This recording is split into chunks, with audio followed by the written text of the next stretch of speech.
ফিলিস্তিনিদের পক্ষে যেসব প্রবাসী ও বিদেশি শিক্ষার্থী বিক্ষোভ সমাবেশ করেছিলেন তাদের নিজ নিজ দেশে ফেরত পাঠাবে যুক্তরাষ্ট্র। এ সংক্রান্ত একটি নির্বাহী আদেশে স্বাক্ষর করেছেন নতুন মার্কিন প্রেসিডেন্ট ডোনাল্ড ট্রাম্প। এর আগে এ বিষয়ে হোয়াইট হাউস আগেই জানিয়েছিল, মার্কিন প্রেসিডেন্ট ট্রাম্প ইহুদি বিদ্বেষের বিরুদ্ধে লড়াই এবং প্রবাসী ও বিদেশি শিক্ষার্থী যারা ফিলিস্তিনপন্থী আন্দোলনে যোগ দিয়েছিলেন তাদের ফেরত পাঠানোর নির্দেশনা দিয়ে নির্বাহী আদেশ জারি করবেন।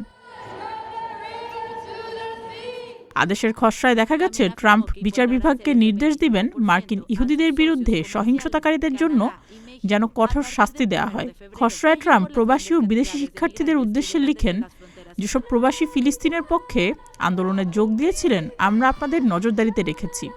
আমরা আপনাদেরকে খুঁজে বের করব এবং নিজ দেশে ফেরত পাঠাবো।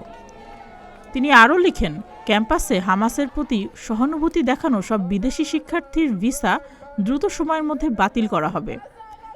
দেখা গেছে, যুক্তরাষ্ট্রের বিশ্ববিদ্যালয় ও কলেজের ক্যাম্পাসে যেসব ফিলিস্তিনপন্থী আন্দোলন হয়েছে তার ৯৭% ছিল শান্তিপূর্ণ।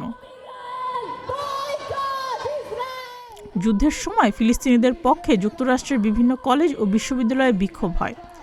শত শত শিক্ষার্থী ফিলিস্তিনিদের পক্ষে বিক্ষোভ করে এবং গাজা যুদ্ধ বন্ধের আহ্বান জানান।